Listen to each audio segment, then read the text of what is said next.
நம்மளோட வெப்சைட்ல multiple பேஜஸ்ல same content வந்து நம்ம காட்ட போறோம் அப்படின்னா அந்த டைம்ல நம்ம இந்த டெம்ப்ளேட் இன்ஹெரிட்டன்ஸ் அப்படிங்கிற கான்செப்ட் வந்து யூஸ் பண்ணலாம். இப்போ எக்ஸாம்பிளுக்கு ப்ரௌசரை வந்து எடுத்துட்டு அதுல பைத்தனோட வெப்சைட் வந்து விசிட் பண்றேன். இப்போ இந்த வெப்சைட்டை பார்த்தோம்னா இங்க சில மெனுஸ் வந்து கொடுத்துருப்பாங்க.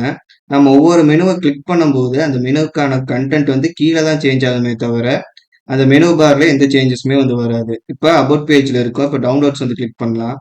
அப்புறம் டாக்குமெண்டேஷன், கம்யூனிட்டி, இந்த மாதிரி எந்த மெனு வந்து நம்ம விசிட் பண்ணாலும் அந்த மெனுக்கா கண்டென்ட் கீழே சேஞ்ச் ஆகிற மாதிரி தான் கொடுத்துருக்காங்க.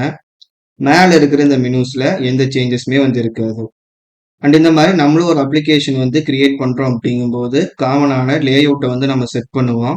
அண்ட் அந்த காமன் லே அவுட் வந்து எல்லா பேஜுக்குள்ளேயும் வந்து வரணும்னா அந்த கோடை நம்ம ரிப்பீட் பண்ற மாதிரி இருக்கும். எந்தெந்த பேஜுக்குள்ள வரணுமோ அந்த பேஜுக்குள்ள எல்லாமே நம்ம அந்த கண்டென்ட்டை ரிப்பீட் பண்ற மாதிரி இருக்கும்.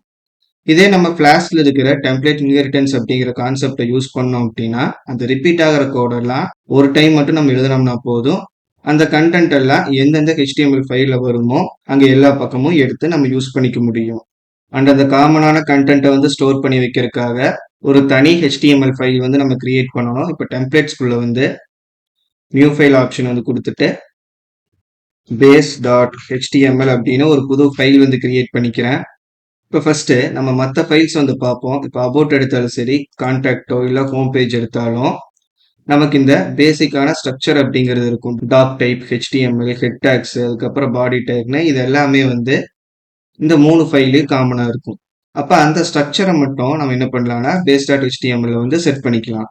அப்போ இங்கே இந்த பேசிக் பாய்லர் பிளேட்டை மட்டும் நான் கிரியேட் பண்ணிக்கிறேன். அண்ட் இப்போ நம்ம பார்த்த மாதிரி நம்மளோட அப்ளிகேஷன்ல வந்து மெனுஸ் வந்து கொடுக்குறோம் அப்படின்னா அந்த மெனு அப்படிங்கிறது வந்து எல்லா பேஜ்லையுமே காமனாக தெரிய வேண்டிய விஷயம். ஸோ அப்படிங்கும்போது அந்த காமனாக வர மெனுஸ் கூட நம்ம இங்கே கிரியேட் பண்ணிக்கலாம். ஸோ இங்கே நேவிகேஷனல் பார் வந்து எடுத்துக்கிறேன். ஸோ இப்போதைக்கு வெறும் மெனு அப்படிங்கிற டெக்ஸ்ட்டை மட்டும் இதுக்குள்ள நான் ஆட் பண்ணிக்கிறேன். லேட்டரான் வந்து ப்ராப்பராக மெனுஸ் எப்படி செட் பண்ணுறது அப்படின்னு வந்து பார்க்கலாம். இப்போ இந்த டெக்ஸ்ட் மட்டும் இருக்கட்டும். இப்போ பேசிக்கான இந்த பாய்லர் பிளேட் ஸ்ட்ரக்சர் வந்து இங்கேயே இருக்கு அப்படிங்கும்போது நம்ம மற்ற ஃபைலில் இதிலிருந்து எக்ஸ்டெண்ட் பண்ணி எழுதணும் அப்படின்னா அந்தந்த ஃபைலுக்குள்ள தேவையான கண்டென்ட்டை மட்டும் நம்ம கொடுத்தோம்னா போதும். மற்ற காமனான கண்டென்ட் எல்லாமே இந்த பேஸ் ஃபைல்ல இருந்தே வந்து மற்ற ஃபைல்ஸ்குள்ள ஃபீட் ஆயிக்கும். ஸோ அதை பண்றதுக்கு இந்த பேஸ் ஃபைல் ஸ்ட்ரக்சர்ல மற்ற ஃபைலுக்குள்ள இருக்கிற கண்டென்ட் வந்து எந்த இடத்துல ரீப்ளேஸ் ஆகணும் அப்படிங்கறது வந்து நம்ம செட் பண்ணணும். அதை பண்றதுக்காக பிளாக்ஸ் வந்து கிரியேட் பண்ணுவோம். ஸோ மற்ற ஃபைலுக்குள்ள இருக்கிற கண்டென்ட் இந்த இடத்துல வரும். அதெல்லாம் சேர்ந்து இந்த ஃபைல் வந்து ரன் ஆகிற மாதிரி நம்ம செட் பண்ணுவோம். பிளாக்கை கிரியேட் பண்றதுக்கும் கர்லி பிரேசஸ்க்குள்ள டபுள் மாடுலஸ் வந்து வர மாதிரி அந்த டெம்ப்ளேட் டேக்ஸ் தான் வந்து கிரியேட் பண்ணுவோம். இதுல பிளாக்ங்கிற கீவேர்டு வந்து கொடுத்துருக்கணும். அதுக்கப்புறம் அந்த பிளாக்குக்கான நேம் என்ன வேணுமோ அதை வந்து வச்சுக்கலாம். ஸோ அந்த இடத்துல கண்டென்ட் அப்படின்னு வைக்கிறேன். அதுக்கப்புறம் நம்ம டெம்ப்ளேட்ல ஃபார் லூப் பார்த்த போது இஃப் ஸ்டேட்மெண்ட் பார்த்த போதும் அந்த மாடுலஸோடு இருக்கிற டேக்கை ஓப்பன் பண்ணா க்ளோஸ் பண்ணணும் அப்படின்னு பார்த்தோமோ அதே மாதிரி தான் பிளாக்குக்காகவும் நம்ம பண்ணணும். ஸோ பிளாக்கை க்ளோஸ் பண்ணிக்குவோம். இங்க என் பிளாக் அப்படிங்கிறது வந்து கொடுத்துடணும். இதை வந்து நம்ம செட் பண்ணதுக்கு அப்புறம் மற்ற ஃபைல்ஸ் எது எது இந்த பேஸ் ஃபைல்ல இருந்து எக்ஸ்டெண்ட் ஆகி ஒர்க் ஆகணுமோ அந்த ஃபைல்குள்ளெல்லாம் போயிட்டு இந்த பிளாக் கண்டென்ட்டுக்குள்ள எந்த கண்டென்ட் வந்து ரீப்ளேஸ் ஆகணும் அப்படிங்கிறத வந்து நம்ம மென்ஷன் பண்ணணும். ஸோ இப்போ ஹோம் டாட் ஹெச்டிஎம்எல் வந்து எடுத்துக்கிறேன். இதுக்கு மேலே இருக்கிற இந்த கண்டென்ட் எல்லாம் நான் ரிமூவ் பண்ணிக்கிறேன். அதே மாதிரி கடைசியில் பாடி ஹெச்டிஎம்எல் க்ளோஸ் ஆகிறதையும் நான் ரிமூவ் பண்ணிக்கிறேன். இப்போ பார்க்கும்போது இந்த கண்டென்ட் மட்டும்தான் ஹோம் பேஜில் இருக்க வேண்டிய கண்டென்ட். அந்த பாய்லர் பிளேட் ஸ்ட்ரக்சர் எல்லாமே வந்து பேஸ்ல இருந்தே வந்து வந்துடும். அப்ப என்ன பண்ணணும்னா அங்க இருக்கிற கண்டென்ட் இந்த ஃபைலுக்குள்ள எந்த இடத்துல ரீப்ளேஸ் ஆகணும் அப்படிங்கிறத இந்த பிளாக் கண்டென்ட்டை வச்சு நம்ம அங்க மென்ஷன் பண்ற மாதிரி இருக்கும். ஸோ ஓப்பனிங் பிளாக் டேக் வந்து காப்பி பண்ணிட்டு எல்லா கண்டென்ட்டுக்கும் மேல நம்ம பேஸ்ட் பண்ணிக்கணும். அதுக்கப்புறம் இந்த என் பிளாக் எடுத்து எல்லா கண்டென்ட்டும் முடிஞ்சதுக்கு அப்புறம் நம்ம பேஸ்ட் பண்ணிக்கணும்.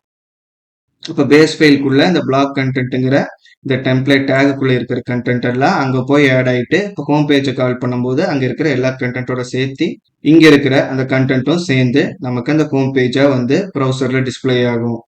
இப்போ நம்ம அப்ளிகேஷனை ரன் வந்து பண்ணிக்கிறேன். இப்போ இதை ப்ரௌசர்ல ஓப்பன் பண்ணலாம். இப்போ நம்ம அப்ளிகேஷனோட லேண்டிங் பேஜா ஹோம் பேஜ் தான் வந்து இருந்துச்சு. ஆனா இந்த இடத்துல ஹோம் டாட் ஹெச்டிஎம்எல் ஃபைல்ல பார்த்தோம் அப்படின்னா அந்த மெனு அப்படிங்கிற அந்த டெக்ஸ்ட் வந்து மேலே வரல. ஸோ பேஸ் ஃபைல்ல அதை நம்ம ஆட் பண்ணியிருந்தோம். இப்போ இதுல வந்து home.html இந்த பேஸ் ஃபைல் இருந்து பிளாக் கண்டென்ட் ஆட் பண்ணிட்டோம் அப்படின்னா இந்த பேஸ் ஃபைல் இருந்த இந்த மெனு அப்படிங்கிற டெக்ஸ்ட்டும் நமக்கு இங்க டாப்ல டிஸ்ப்ளே ஆயிருக்கணும். பட் அது ஏன் வரல அப்படின்னா நம்ம பிளாக் கண்டென்ட்டை மட்டும் ஹோம் ஃபைல்ல நம்ம ஆட் பண்ணா பத்தாது. அண்ட் இது எந்த டெம்ப்ளேட்காக ஒர்க் ஆகுது அப்படின்னு அந்த காமன் கண்டென்ட்டை ஸ்டோர் பண்ணி வச்சிருக்கிற ஃபைலை இங்க எக்ஸ்டெண்ட் வந்து பண்ணியிருக்கணும்.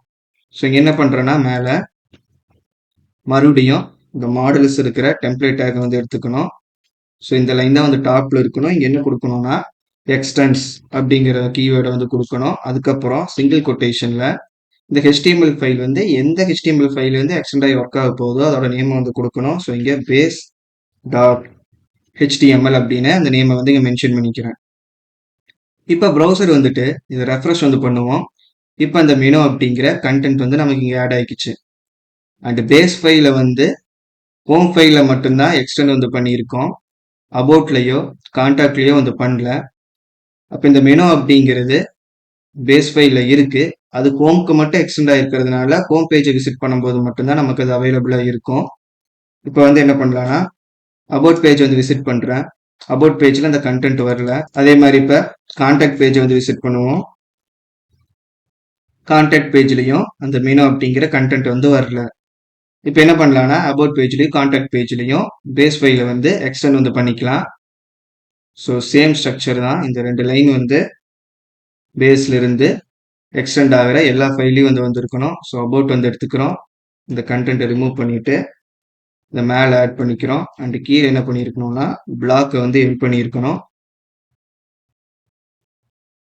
ஸோ இங்கே என் பிளாக் அப்படிங்கிறத ஆட் பண்ணிக்கிறோம்.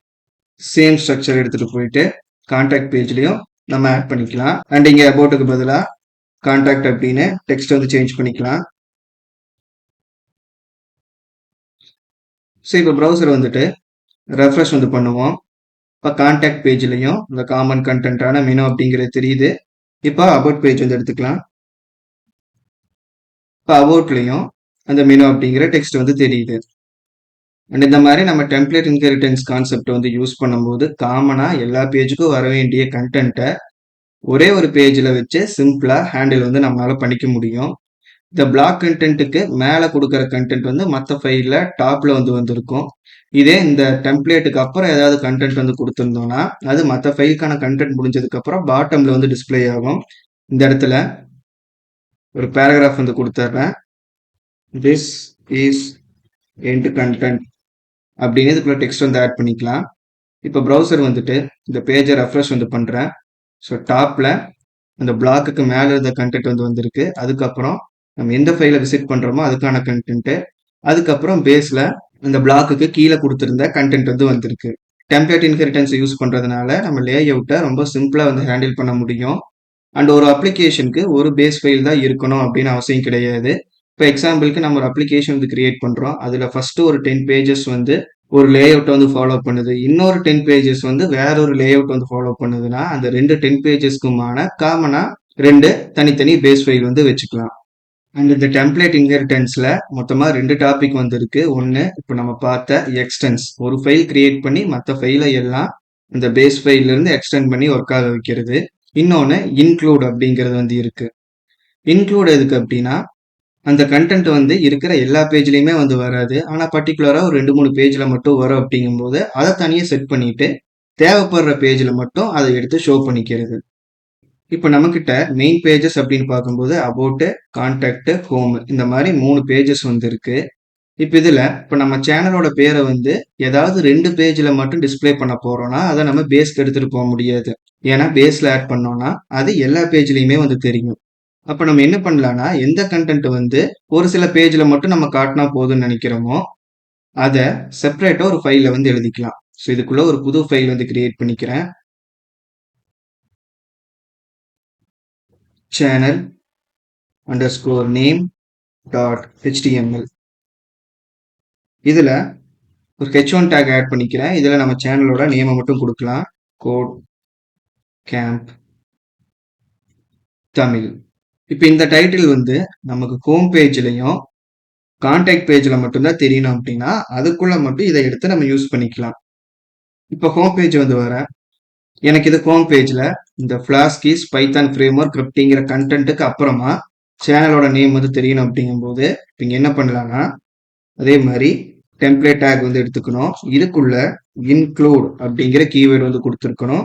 அண்ட் எந்த HTML ஃபைலை இன்க்ளூட் பண்ணணும் அப்படிங்கிறத கொட்டேஷனுக்குள்ள மென்ஷன் பண்ணியிருக்கணும். இந்த இடத்துல நம்ம channel under score name dot HTML அப்படிங்கிற ஃபைலை வந்து நம்ம இன்க்ளூட் பண்ணணும். இப்போ ப்ரௌசர் வந்துட்டு ஹோம் பேஜ் வந்து எடுத்து ரெஃப்ரெஷ் பண்ணி பார்ப்போம். இப்போ ஹோம் பேஜ் எடுத்துட்டு இதை ரெஃப்ரெஷ் வந்து பண்றேன். இப்போ ஃபிளாஸ்க் இஸ் பைத்தான் ஃப்ரேம் ஒர்க்குக்கு அப்புறம் கோட் கேம்ப் தமிழ் அப்படின்னு நம்ம சேனலோட நேம் வந்து டிஸ்பிளே ஆயிட்டு இருக்கு.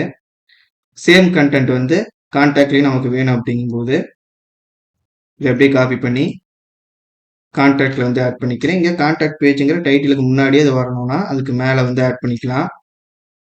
ஸோ இப்போ கான்டாக்ட் பேஜ் வந்துட்டு ரெஃப்ரெஷ் வந்து பண்ணுவோம். ஸோ இங்க கோட் கேம்ப் தமிழ் அப்படிங்கிற டெக்ஸ்ட் வந்து அந்த கான்டாக்ட் பேஜ் கண்டென்ட்டுக்கு மேலேயே வந்து வந்துருச்சு.